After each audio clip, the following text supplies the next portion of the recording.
Capítulo 17, Éxodo 17, porque allí vamos a leer el capítulo completo, pero en esta mañana nos concentraremos en los primeros 7 versículos. Hace poco una persona me dijo, y sí sabes que puedes predicar pasajes más largos, ¿verdad? Le dije, sí lo sé, pero la cuestión es que no puedo. O sea, sí sé que puedo, pero no puedo porque hay tanta riqueza que decir que yo me siento mal de brincarme tantas joyas que encontramos aquí a nuestro paso. Y entonces, pues sí veo, ¿verdad? La practicidad y a una relación que hay entre textos como para predicar este capítulo completo, pero hay tanto que decir de estos primeros 7 versículos. Cuando Dios educa a los suyos, otra vez sigue la lección del Señor para su pueblo. Quiero que vea, por favor, lo que dice el capítulo 17, versículos del 1 al 7.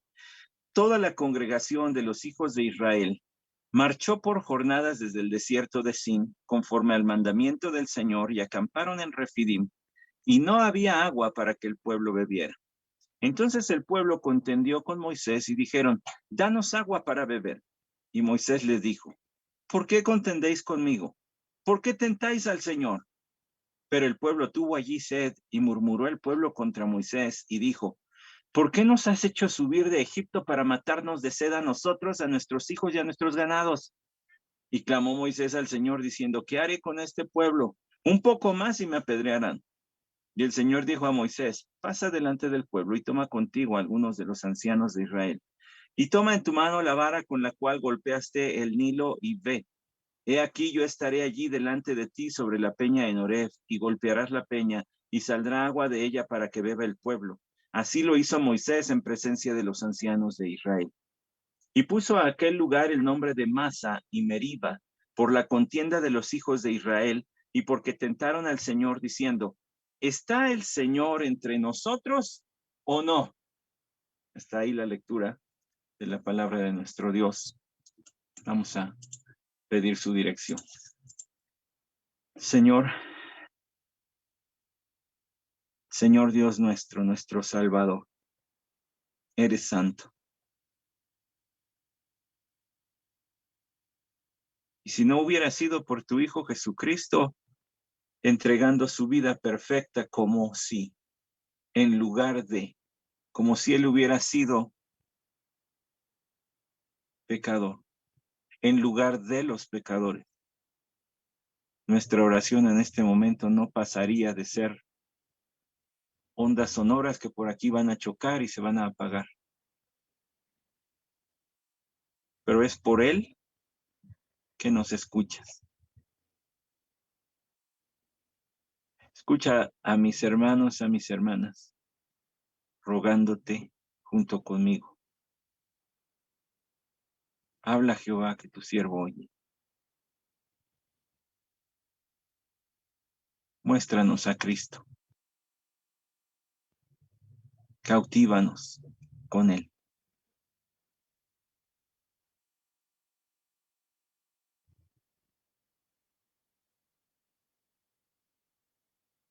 Señor, que tu Santo Espíritu nos dirija, nos constriña,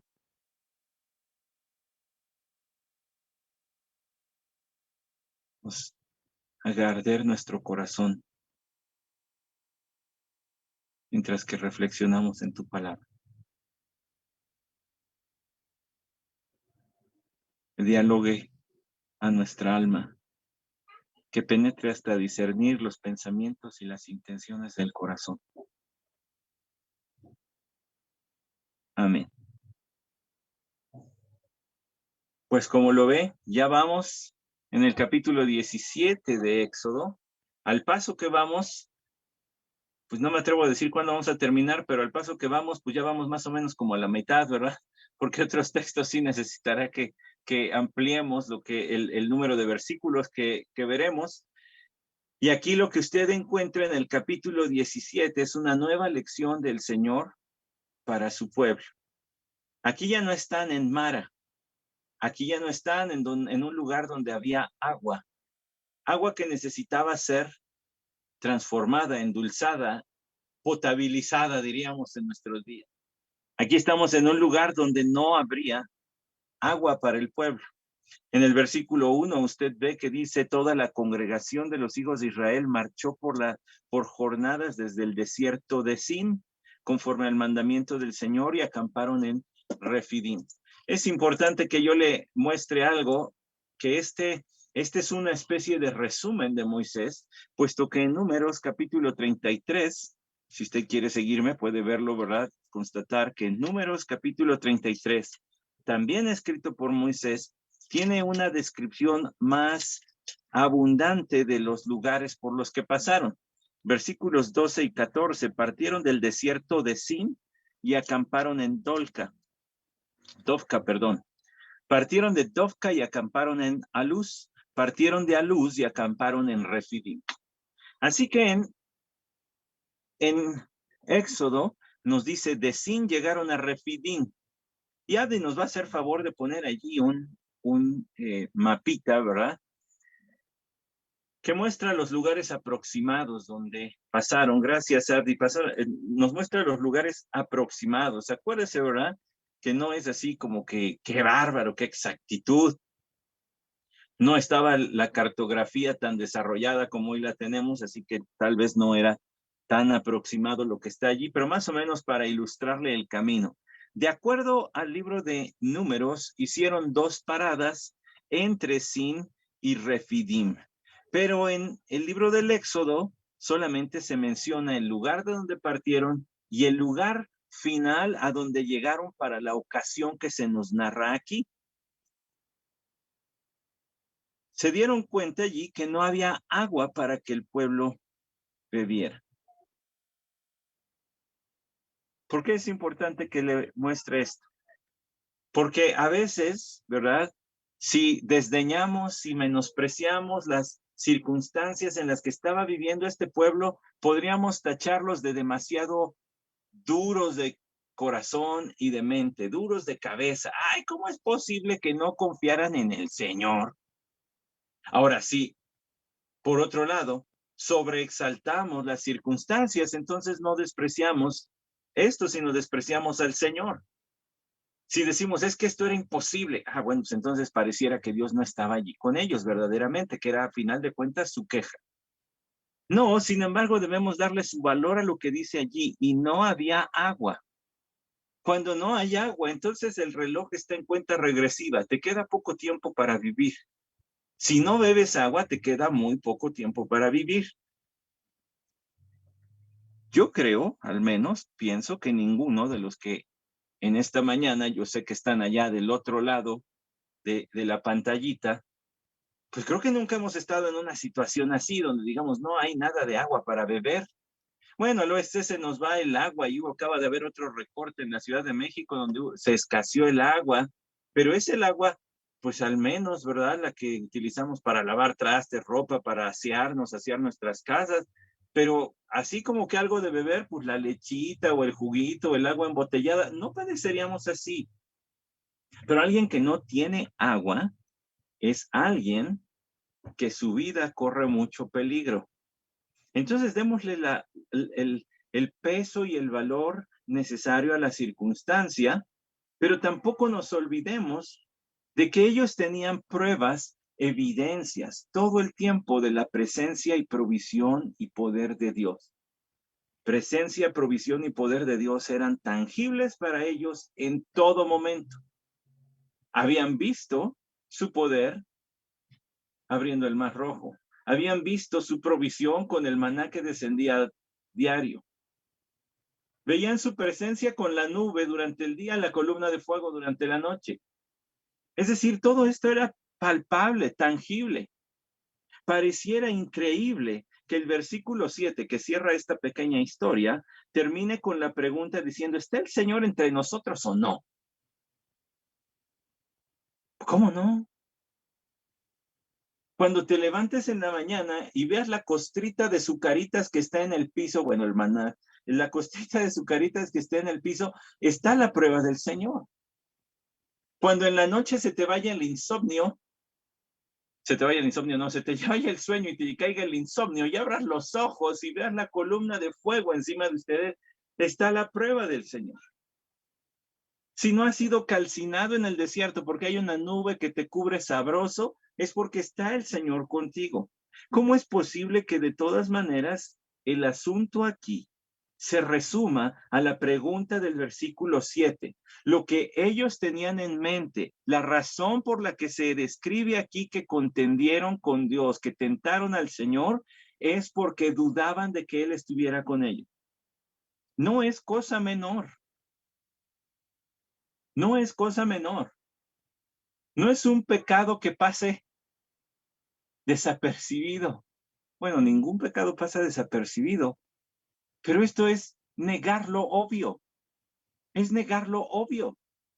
El corazón más incrédulo, el corazón más cegado, es el único que dice, no hay Dios. ¿Dónde están las pruebas? A ver, muéstrenme. No, más bien muéstrame tú que Dios no existe, porque yo tengo toda la creación para mostrarte que sí existe. Esta mañana, mientras entré así rapidito, ¿verdad? Al Facebook para ver, pues, los saludos, ya sabe, ¿verdad? De personas que han tenido a bien empezar allá a felicitar.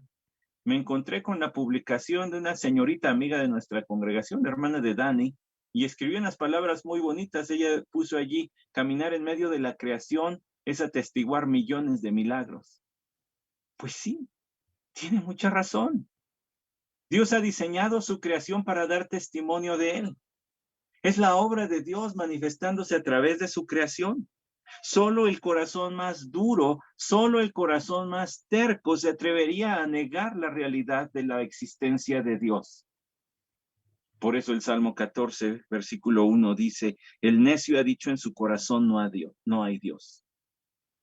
¿Y cuál es la consecuencia de decir no hay Dios? Se han corrompido, han cometido hechos abominables, no hay quien haga el bien.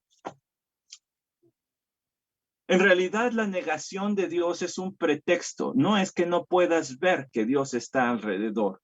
No es que no puedas ver y conocer que Dios verdaderamente existe. Es solamente que quieres negar su existencia para poder hacer lo que tú quieras.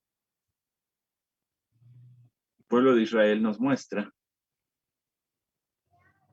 que se necesita la iluminación de entendimiento, que el Espíritu de Dios nos abra los ojos. Porque si no, ni con maná tirado, ni con la nube encima de tu cabeza, ni con un ejército muerto detrás de ti, te convences de que Dios está contigo. Entonces toma la historia de hoy, la lección de hoy,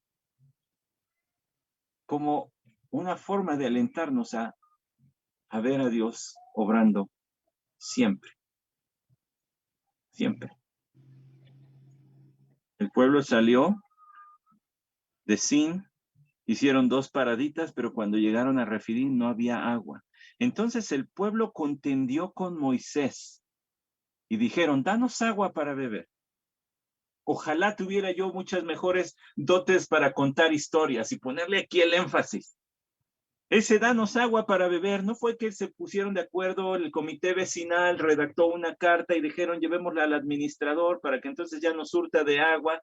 No, dice que contendieron y por lo que vemos en el versículo 4, donde Moisés va con el Señor, le dice un poco más y me apedrearán, contendieron de manera acalorada. No, imagínese esta escena tremenda. Uno, Moisés, rodeado de miles. Una turba. Y ya se imagina usted, ¿verdad? Yo no sé si tenían poquito de sangre mexicana, de esos que llegan así muy machitos. Danos agua para beber aquí, te están empujando así con el pecho y llega el otro por atrás y te están... A lo mejor, porque Moisés está diciendo, estos me quieren matar, Señor.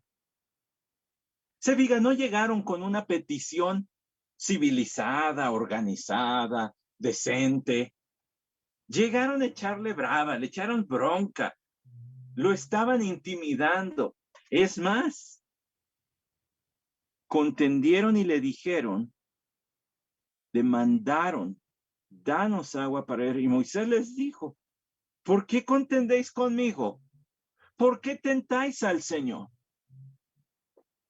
Si yo fuera usted, yo tomaba mi plumita y encerraba el verbo contender y luego el verbo tentar. ¿Sabe por qué? Porque yo le pondría además una línea que bajara hasta el versículo 7, donde dice, y puso aquel lugar el nombre de Masá y Meriba. Yo sé que Meriba le puede estar sonando a camioneta, pero no está hablando de la Meriba. Meriba, el verbo contender, pelear, discutir. Es más, por la manera en la que el Señor actúa aquí, tal parece que ellos estaban metiendo un litigio, o sea, una pelea, una demanda legal. Agárrese de su asientito, no se me vaya a ir de espaldas con lo que le voy a decir, como si ellos estuvieran llevando a un tribunal a Dios. Un litigio, como si fueran a poner una demanda frente a un juez. Demando a que ustedes y yo conocemos de esas cosas, las vemos, y desgraciadamente a veces hasta hemos tenido que andar en esos asuntos, en un litigio legal donde hay que meter abogado y todo. Estos se pusieron a discutir acaloradamente con Moisés, y Moisés les dice, ¿por qué me están demandando a mí? Es más, les dice, ¿por qué tentáis al Señor? Ahora, la palabra de Dios es clara, no nos vamos a hacer pelotitas aquí y por eso voy a tener que aclarar un versículo. Santiago 1:13 dice que nadie diga cuando es tentado, soy tentado por Dios, porque Dios no puede ser tentado por el mal y él mismo no tienta a nadie. Dios nunca se siente atraído a hacer el mal, ni tampoco nadie puede tratarlo como si él pudiese ser tentado. Cuando Moisés dice aquí, ¿por qué tentáis al Señor? No es que el hombre ponga a prueba o en tentación a Dios, es porque duda de lo que él ha dicho. Esto queda claro cuando repetimos lo que dice el versículo 7. ¿Está el Señor entre nosotros o no? Esta ocasión que nosotros estamos viendo esta mañana, se recuerda en dos textos, uno del Antiguo Testamento y otro del Nuevo Testamento, para que vea el impacto que tuvo esto en las relaciones de Dios con su pueblo. ¿Ok? ¿Quiere saber en dónde va a tener que moverse de Éxodo 17 y va a tener que ir al Salmo 95?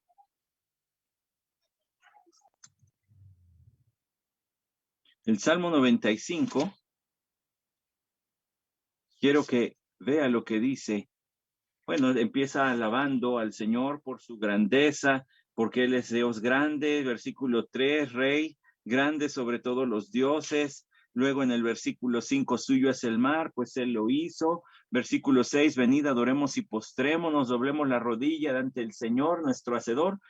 Versículo 7, porque Él es nuestro Dios y nosotros el pueblo de su prado y las ovejas de su mano. Si oís hoy su voz, no endurezcáis vuestro corazón como en Meriba. Éxodo 17. Éxodo 17. Como en el día de Masá. Éxodo 17. En el desierto, cuando vuestros padres me tentaron, me probaron, aunque habían visto mi obra. Es decir, cuando sus padres dudaron de mí, aunque habían visto mi obra. Dudaron de lo que yo estaba haciendo, dudaron de mi cuidado, de mi bondad, de mi amor y de mis propósitos para ellos, aunque ya les había dado prueba de mi bondad.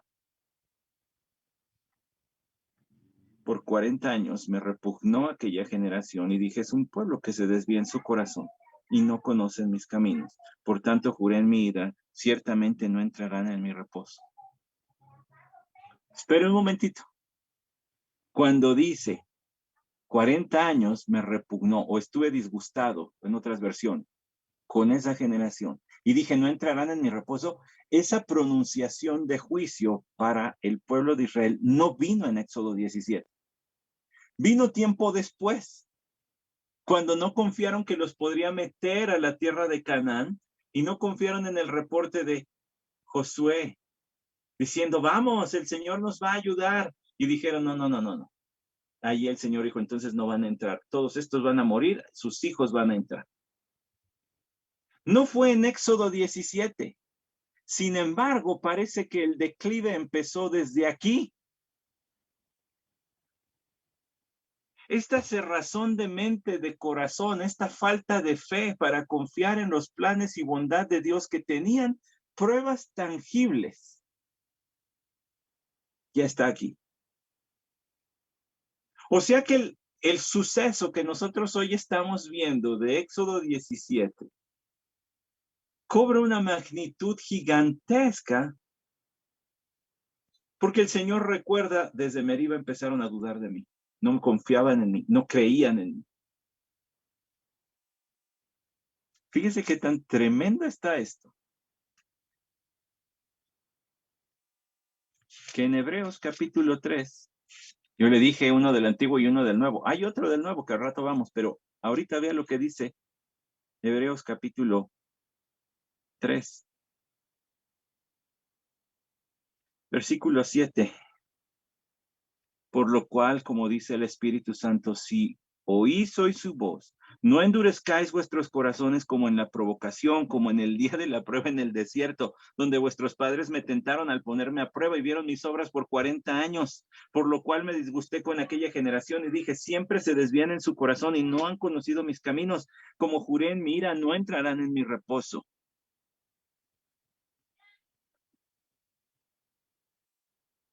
Si oís hoy su voz. Si oyereis hoy su voz. ¿Sabe qué está citando el escritor de Hebreos? Está citando el Salmo 95. Si oís hoy su voz. ¡Qué tremenda frase! Ahora que usted y yo estamos en Éxodo 17, y ahora que vemos cómo este relato es recordado en el Salmo 95 y en Hebreos 3,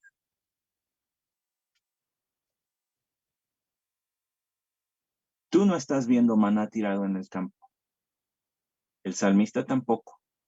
Los hebreos a los que fue escrita la carta del Nuevo Testamento tampoco. Tú no ves una nube sobre tu cabeza. El salmista tampoco. Los hebreos de la carta tampoco. Pero si escuchas su voz, no dudes. La prueba tangible de la bondad, del amor, de la fidelidad y de los planes de Dios está en su palabra. Tú que tienes la Biblia hoy, tú que escuchas la palabra de Dios expuesta, no dudes de quién es Dios. Aquel pueblo dudó. Y eso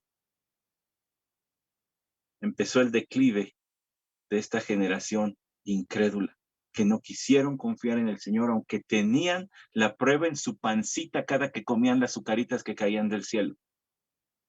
Cada que sacaban agüita de su cantinflora que Dios les había provisto en Mara, volvían a tener pruebas.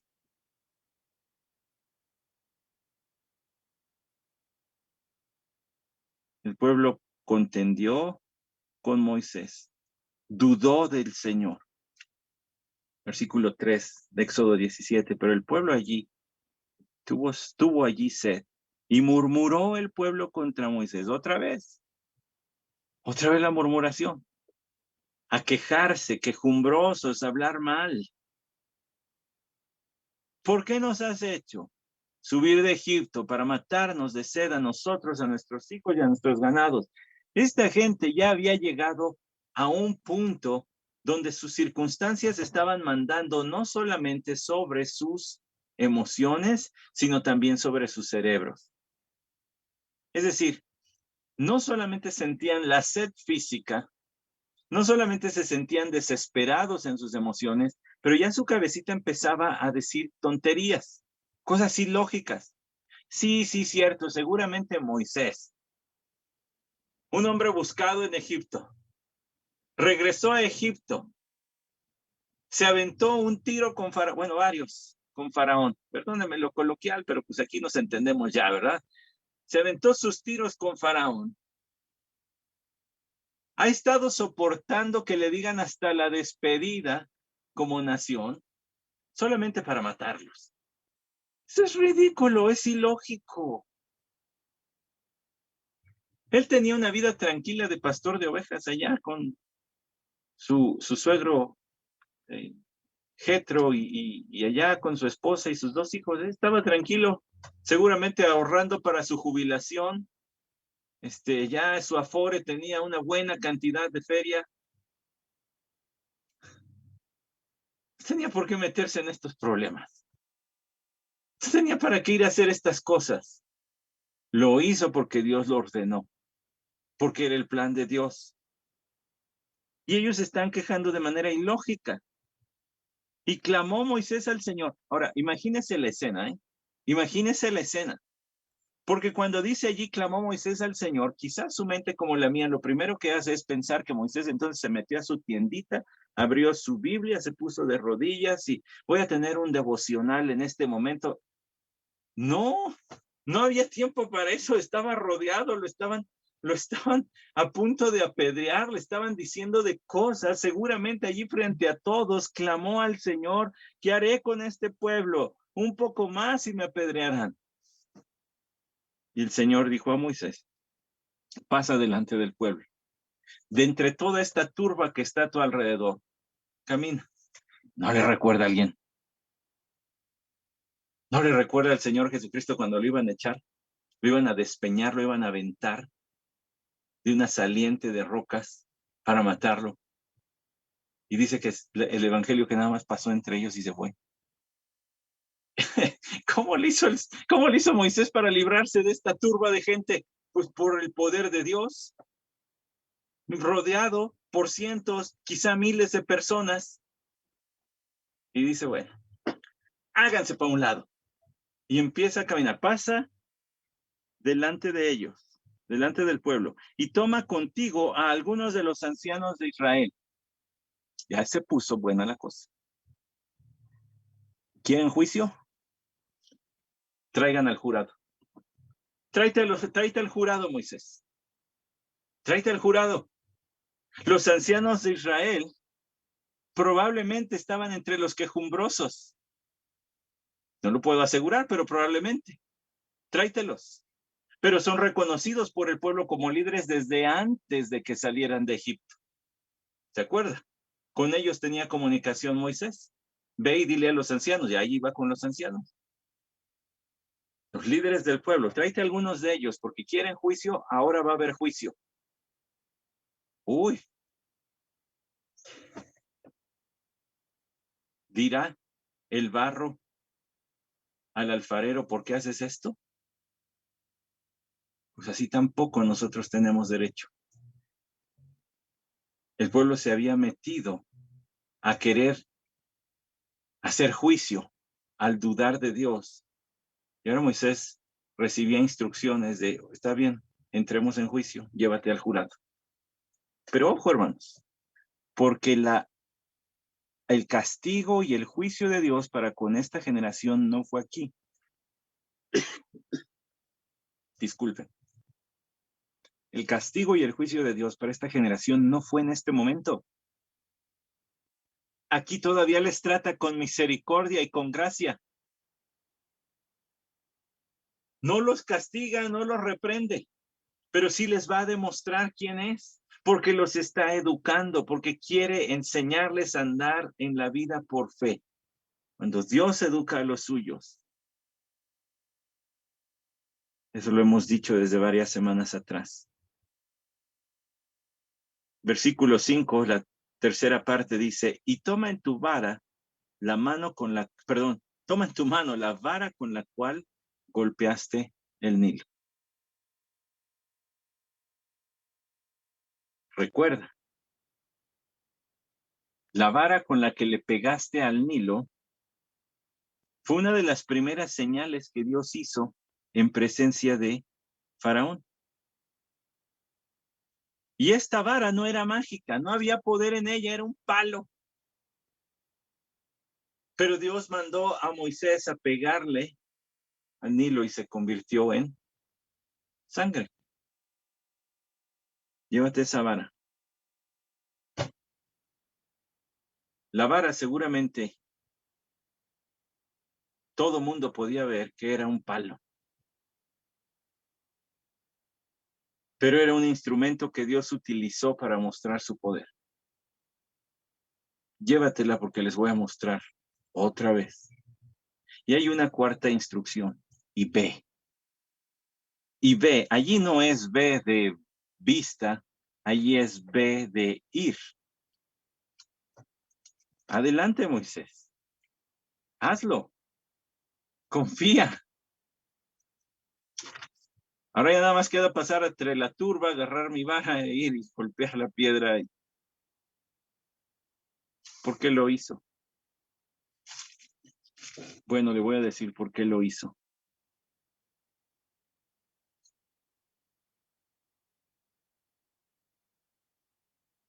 Fíjese lo que dice Hebreos 11:27, hablando de Moisés. Por la fe salió de Egipto sin temer la ira del rey, porque se mantuvo firme como viendo al invisible.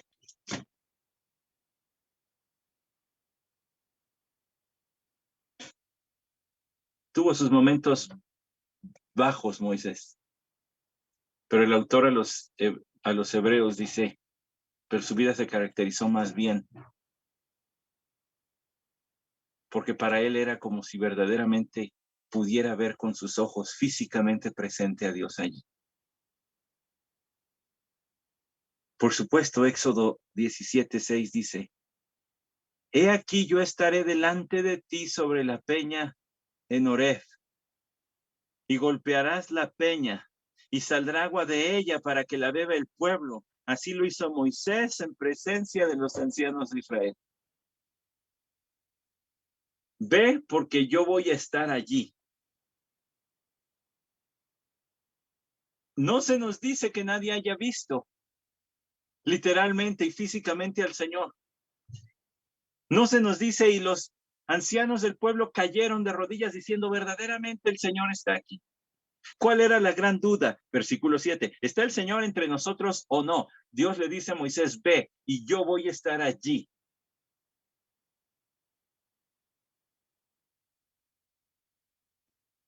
Esta ocasión que nosotros estamos viendo en Éxodo 17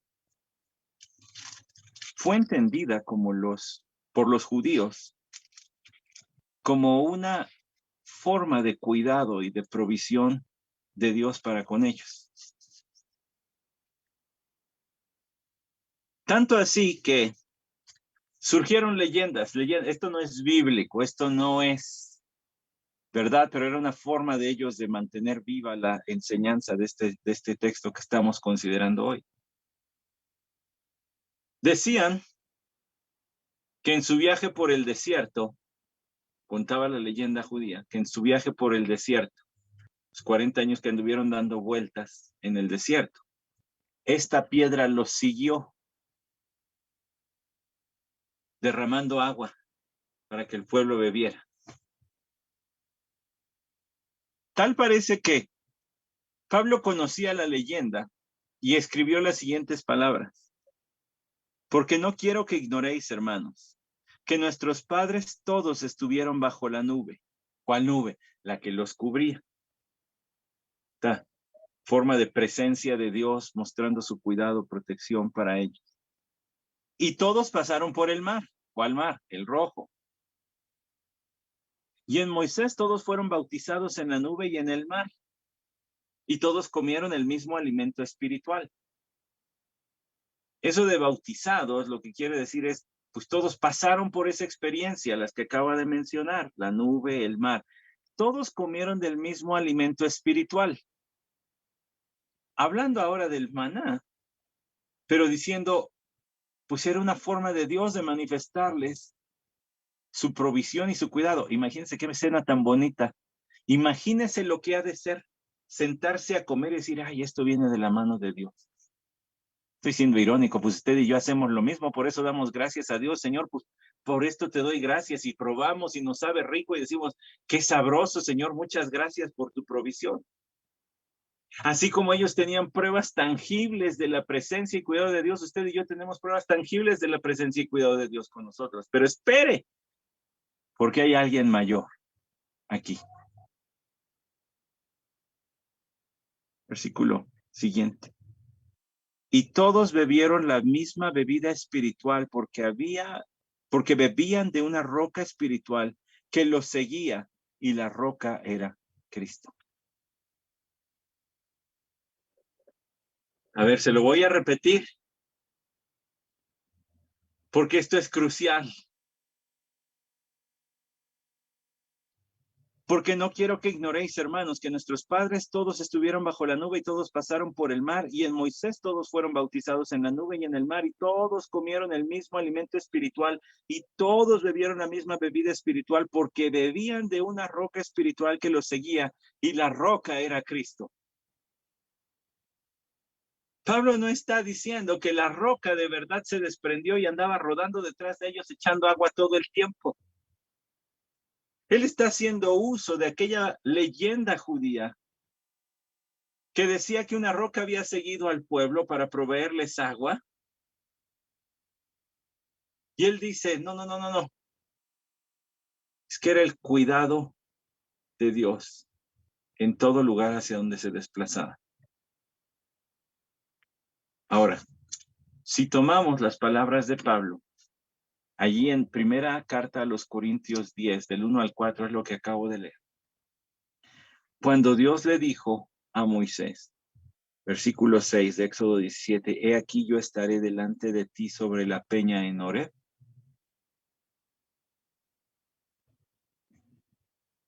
Entonces podríamos estar hablando de una cristofanía. ¿A quién buscaba? ¿A quién veía Moisés sosteniéndose como viendo al invisible, al propio Cristo? Hay un himno muy bonito que dice, Cristo es la peña de Horeb que está brotando, agua de vida abundante para ti.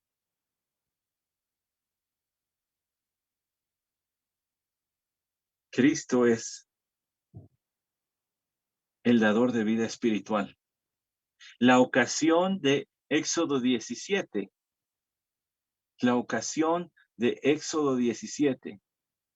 es un ejemplo de la obra de Cristo dando vida espiritual.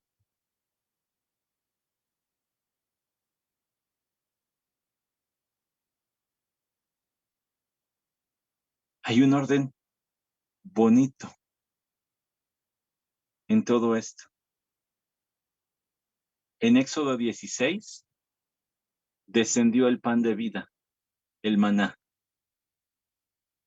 En Éxodo 17, el pan ahora es agua.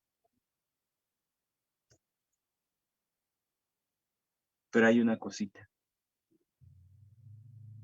Y golpearás la peña, y saldrá agua de ella, para que beba el pueblo. Con el palo que golpeaste el Nilo, vas a golpear la peña. Ahora aquí la palabra peña no es piedra, no es una piedrita, sino es un peñuscón. Es como una pared de piedra. Es como si de pronto Moisés fuera y golpeara una pared de piedra y de ella brotara una especie de cascada.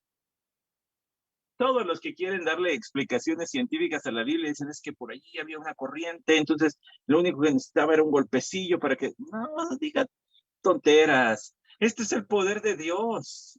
haciendo brotar agua de donde no había posibilidad.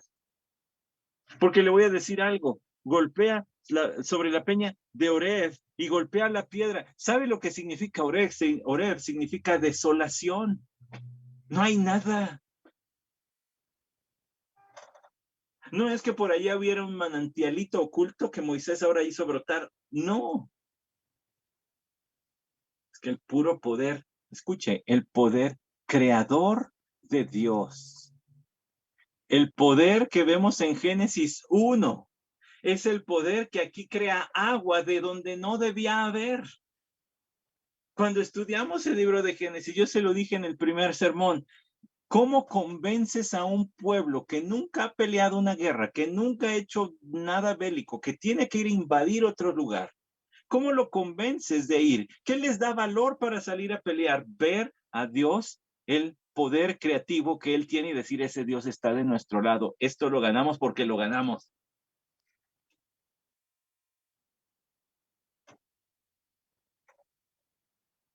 En Éxodo 17:8 les llegan a hacer la guerra por primera vez. El Señor les llevó a ese lugar, obviamente no para matarlos de sed, sino para crear agua. En mar había agua, pero no era potable, se las hizo potable. Aquí los lleva a Oreb para mostrarles que Él es el Dios todopoderoso que va a hacer que conquisten la tierra que Él ya les prometió. Que no tienen por qué tener miedo.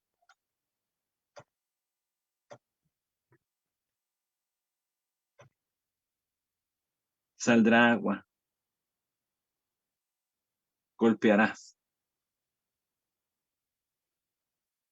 La vara que dice con la que golpeaste el Nilo, versículo 5, o emplea una palabra diferente a la de golpearás en el versículo 6.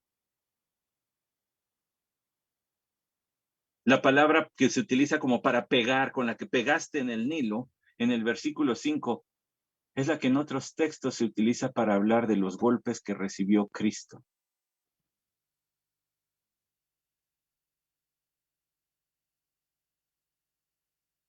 Moisés fue el instrumento de Dios para dar la ley.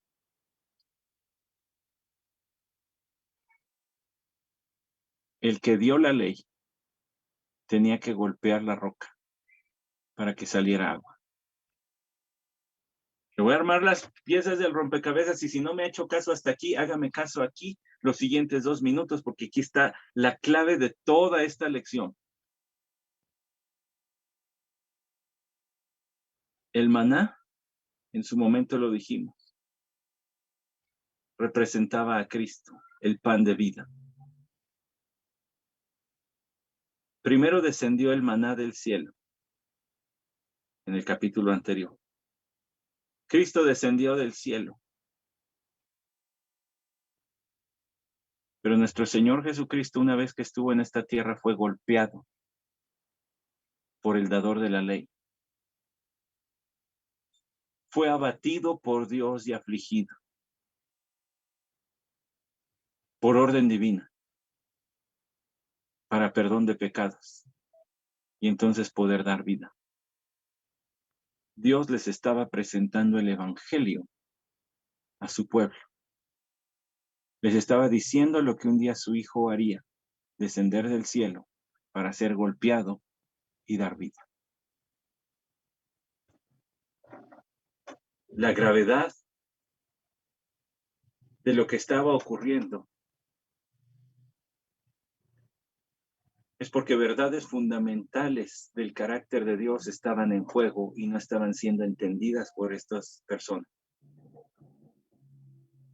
Este Dios misericordioso y amoroso nunca nos va a desamparar y va a llenar nuestras más grandes necesidades. Y ellos lo veían en el sentido físico, ¿qué más grandes necesidades que comida y bebida? Indispensables para preservar la vida. Pero en el sentido espiritual, dice Pablo, la roca es Cristo. Nuestra más grande necesidad es el perdón y la reconciliación con Dios. Disculpen, estoy bien, pero hay algo en este cuarto desde el otro día que me hace estornudar.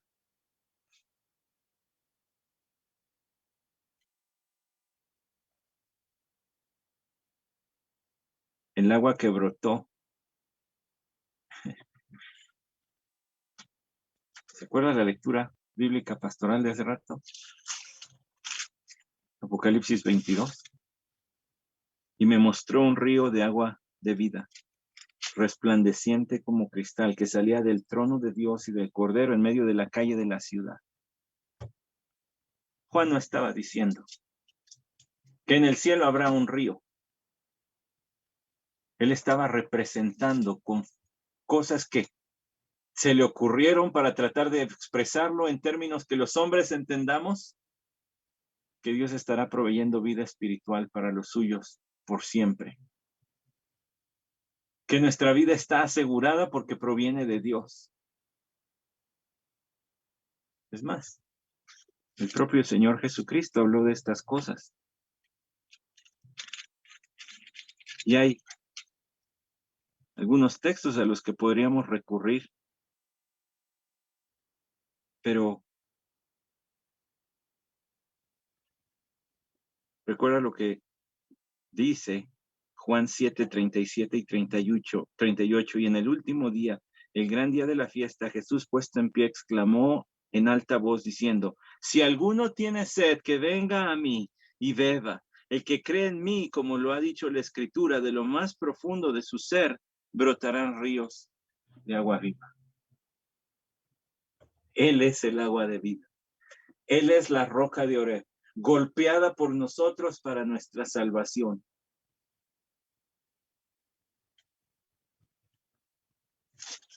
Recuerda Juan capítulo 4, el encuentro del Señor con la mujer samaritana.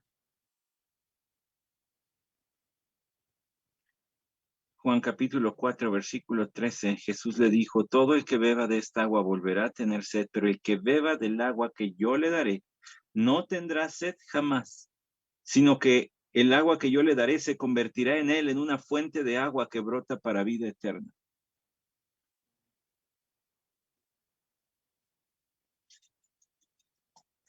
Piedras que necesitan ser golpeadas con la cruz del Evangelio, para que entonces de este lugar, de este corazón árido, salga la vida que honra a Dios, que agrada a Dios. Un último texto y después concluiremos. Todos los sedientos, venid a las aguas, y los que no tenéis dinero, venid, comprad y comed. Venid, comprad vino y leche sin dinero y sin costo alguno. ¿Por qué gastáis dinero en lo que no es pan y vuestro salario en lo que no sacia? Escuchadme atentamente y comed lo que es bueno, y se deleitará vuestra alma en abundancia. Inclinad vuestro oído y venid a mí, escuchad y vivirá vuestra alma, y haré con vosotros un pacto eterno conforme a las fieles misericordias mostradas a David. A los sedientos, venid a las aguas. ¿Sabe a qué se refiere eso? Es una manera del Antiguo Testamento de decir, ven y cree en Cristo. Si oyes hoy su voz, no te endurezcas. Si oyes hoy su voz diciendo que verdaderamente estoy contigo.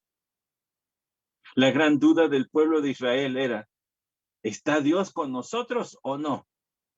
A pesar de que estaban rodeados de pruebas de que sí.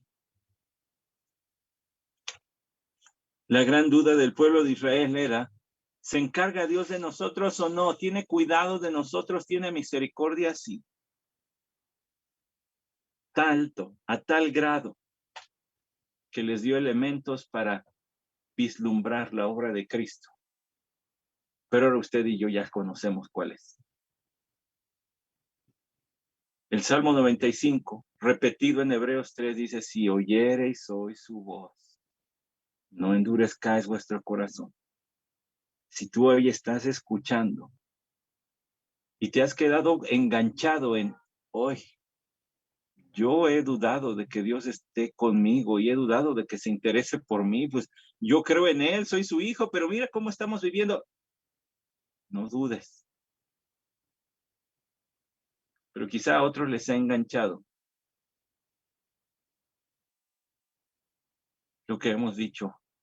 Este es el Cristo que da vida.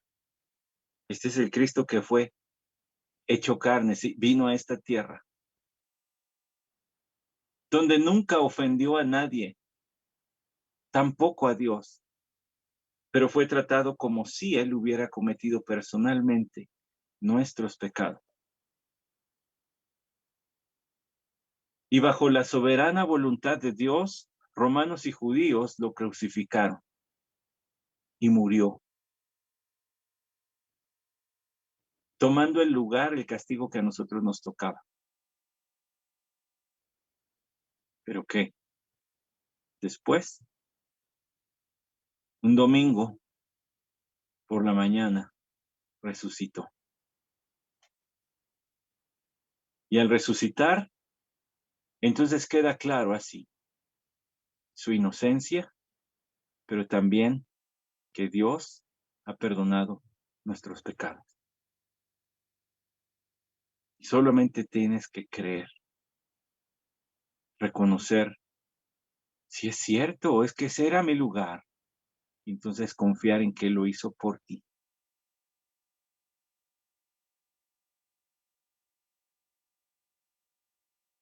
Y así lo hizo Moisés, en presencia de los ancianos de Israel. Concluye el versículo 6 de Éxodo 17. Y puso a aquel lugar el nombre de Masá y Meriba, prueba y contienda.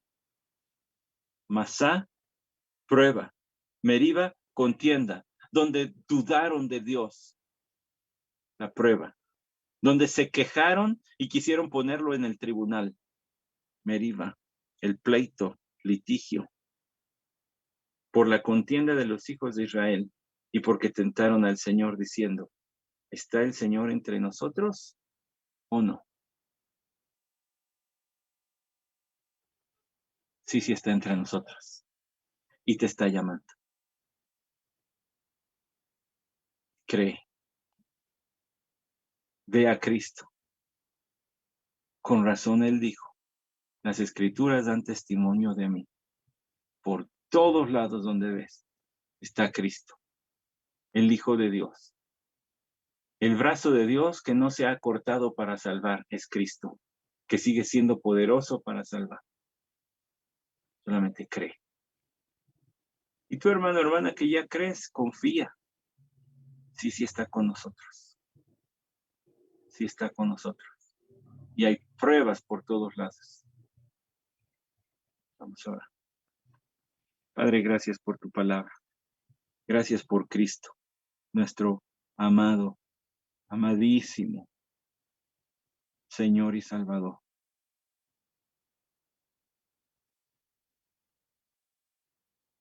Él es la roca. Él es la roca. Y también Moisés dijo, Él es la roca, refiriéndose a ti, Dios Padre. Y sus obras son perfectas, dijo. Bueno y justo es Él, un Dios fiel que no se equivoca. Ser esto. No te has equivocado en las circunstancias de nuestra vida.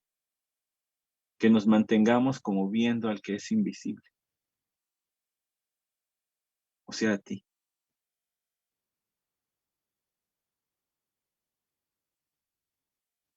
Y gracias por Cristo. Gracias por Cristo. Nunca tendremos sed espiritual. Porque Él es nuestra agua de vida. Gracias. Gracias, Señor. Por Jesucristo. Amén.